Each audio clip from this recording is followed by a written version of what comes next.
Now in today's video, we're going to run through my updated transfer plans ahead of Game Week 4 and discuss my upcoming chip strategy.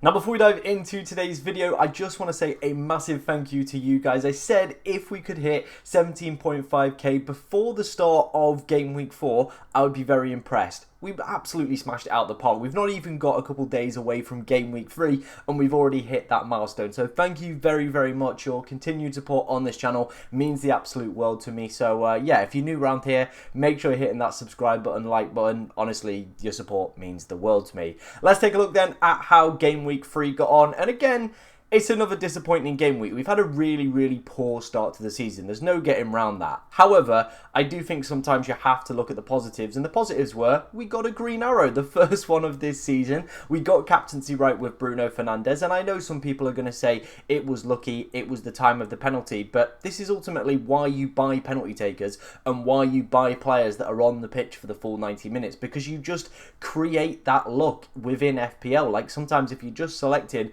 the penalty taker who stays on the pitch for 90 minutes, sometimes teams, especially lower down teams, if they think they're going to be able to get a point at United, are of course going to make some sloppy mistakes and potentially gift the home side a penalty, and that is exactly what happened. So we got that out of there. I'm happy with the transfers that we brought in. We went for Mateta and Semenyo. I think, Semenyo was very unfortunate not to have came away with an attacking return and looks really good with some good fixtures coming up for Bournemouth, so I'm pretty happy with him as a transfer in. Mateta as well. Obviously, the next two fixtures are ideal. We're still going to be free hitting in Game Week 6 as well, so we do avoid his most difficult fixture. However, as we look at the rest of the team and talk about them, there's not too much kind of glowing really at the moment. Obviously, the Villa attack not looking great, not looking hot. We're going to talk about potential replacements for both of my Villa players in there as well. Salah and Wirtz disappointing, but it was a difficult game. Their next two are ideal. So again, I'm not going to be rushing them out. Probably going to be transfers in Game Week 7 if I was to replace any.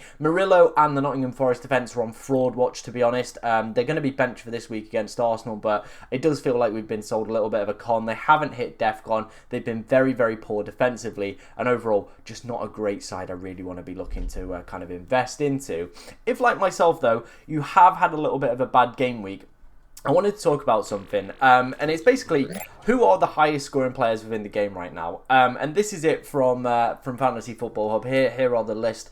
Of course, if you want to go and check out Fantasy Football Hub, that was the website we were just using then. There is a link in the description, and they are continuing their 50% off sale at the start of the season. I'd highly recommend you guys go and check it out. But as you can see here, yeah, look at some of the players that are the highest scoring players. Calafiori, Chalobah, Yuri and Timber. How many people would have had those three as the top three after 3 game weeks? Not many. João Pedro, I understand. Senesi, Enzo. Haaland definitely would have been up there. I think Semenyo might have been in a few shouts. Guehi, Grealish, Lacroix, Ekatike hitting the ground running. Lucas Paqueta, Vicario, Anthony Cullen. Like, look at some of these names. These are guys that aren't going to be there come the end of the season. I can guarantee you that. A lot more of the consistent, better FPL players will start to pick up points. So if, like myself, you've not had a great start to the season, which is the case for a lot of content creators, by the way, nobody is doing exceptionally well, probably unless you've started playing chips really, really early.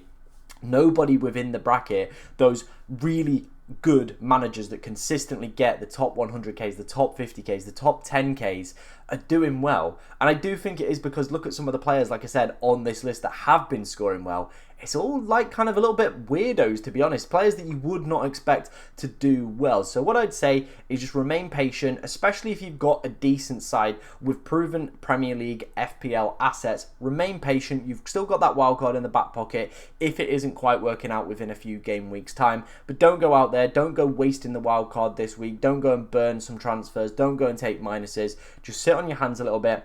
Show some patience, and you will start to see, obviously, the better players start to rise towards the top as they do, of course, pick up more points. Like I said, cream rises to the top. Don't be worried this early on. There's still a large proportion. It is a marathon, not a sprint, so just keep your head for now. Okay, let's take a look at some of the players I am thinking about potentially bringing in for Game Week 4 then. Obviously, like I said, the problems for me and my side have been the double Villa attack. I know they've got some great fixtures coming up, but they just haven't looked very, very good. So I am looking at potential replacements. And somebody that I have found, and I've seen a few content creators talk about him already, is going to be Lucas Paqueta. 21 points already over the opening 3 game weeks. He's on penalties. He's played 90 minutes in every single game and has managed to hit defensive contributions in one game, but was ridiculously close in another as well, picking up 11 points in there. The fixtures, I would say, are a little bit mid. There's definitely some good fixtures in there. Obviously, Everton, Palace, Brentford, Leeds, but then you've got Arsenal and Tottenham thrown in there as well for good measure. However, getting a player that's going to be playing 90 minutes, confirmed penalties, and can get defensive contributions sounds pretty familiar to me. It does sound a little bit like a Bruno Fernandes, doesn't it? He's the main kind of creative player, takes the penalties, can pick up DEFCON. Just does sound a little bit like Bruno Fernandes. Now, of course, the numbers are nowhere near the same. Bruno is one of the best players for chances created already within the Premier League. He's, of course, already, doing well in the DEFCON metrics, better than Lucas Paqueta. But we might have found here somebody that is just ticking along quite nicely and could be a decent little midfielder that I said could potentially come away with some big hauls if, of course, like Bruno Fernandes, he hits DEFCON, he gets some bonus, and he takes a penalty in a game. We maybe have that at 5.9 million for a lesser kind of opponent, but maybe just one to monitor over the next few weeks. I was thinking Tielemans was going to be the guy that was going to be able to do that. Of course, he was potentially going to be on penalties. He, in his more defensive role, was probably going to get close to hitting DEFCON or hitting DEFCON quite a lot. That just really hasn't happened over the opening few weeks. So paying 6 million for a guy that hasn't done anything yet, hasn't even hit DEFCON, does feel like a little bit of kind of a con within my side. The only problem I do have with him is his minutes are very, very secure. So I do think if there are bigger problems that do arise, is it going to be worth wasting a transfer on Tielemans? I'm not 100% sure. But Lucas Paqueta could be a very nice replacement. So I think I might manage it for game week 4, maybe for the next few fixtures. But maybe we just keep our eyes on Lucas Paqueta and see what he does. If his minutes continue to look decent, continues to hit DEFCON, and his attacking numbers can get a little bit of a boost in terms of open play numbers, I definitely think he could be a decent option that I might look to go for. In terms of the Watkins replacement, then there is one man that I have outlined so far, and it is going to be Victor Gyökeres. You could see, though, that we might want to go for João Pedro. He's been absolutely smashing it out of the park. His form has been immense. And yeah, he's one of the most highly owned players, and every single week he is absolutely diddling my rank. So maybe we might just have to suck it up and go and buy him. But one of the options I have seen is potentially going to be Victor Gyökeres. Now, I don't think this is going to be the ideal hop-on point. I like the Forest fixture considering how poor they've started the season. But City and Newcastle, not great fixtures, especially with the Newcastle one being away from home. The ideal hop-on point does feel like game week 7. So I might give Watkins the benefit of the doubt and potentially hold him all the way up until that period, because Villa do have some good fixtures in there. They even have Sunderland at home in game week 7 as well. So it might be worth potentially just holding on to Watkins, giving him a little bit more time, giving him a little bit more patience, because Villa have been active within the transfer market. Like I said, they bought some new attackers in, so hopefully that attack is a little bit more fluid and they do start to create some chances for both Tielemans and, of course, Watkins over the next few weeks. And we do, of course, see some kind of return in output. The only concerns I do have with Gyökeres is the only games where he's actually collated any sort of underlying data was against Leeds. Didn't do it in game week 1 with 59 minutes on the pitch, had a stinker against United, and then against Liverpool, didn't have a shot. So that is a little bit of a concern. It does seem like he is one of those players that might drift out in potentially more of these bigger games. So if I was to bring him in right now, we could be looking at back-to-back blanks in game week 5 and game week 6. So again, it doesn't quite feel like the ideal hop-on point to, of course, replace him with Watkins. I think, game week 7 is going to be that period where I probably will look to replace Watkins. And I think Gyökeres or potentially Alexander Isak, depending on how he fits within the Liverpool side, will be where I will be looking in terms of my transfers. Let's go ahead then and look at my transfer plans for the next few weeks and, of course, discuss my chip strategy. So as you can see on screen right now is my team in Fantasy Football Hub's pick feature. Of course, if you want to go and check this out for yourself, there is a link in the description. I really prefer it to the Fantasy, regular UI. It just looks ugly. This one looks really clean, gives me all the predicted points, gives me potentially suggested transfer targets as well, and I just think it looks really clean. So this is how the team is, of course, going to be lining up for game week 4 then, and overall, I'm pretty happy with it, to be honest. I don't think there is anybody that I'm like desperately want to get out of the side. I think, you know, obviously there are a few problems with it. Wirtz hasn't been cooking. Tielemans and Watkins haven't been cooking as well. But everybody else, I'm pretty happy to hold, to be honest, across the board. I think Porro is going to become a problem a little bit further down the line with, of course, Simmons joining the club and he potentially taking some set-piece share away from him. So he will be a transfer we will be maybe looking to make over the next few weeks. But while the fixtures are still good, I'm not in any rush to, of course, take him out. If we head to Game Week 5, sorry, then. This is how the team would look here again. If we optimise it, obviously Murillo would come back in for the Burnley fixture. Tarkowski would, of course, drop to the bench.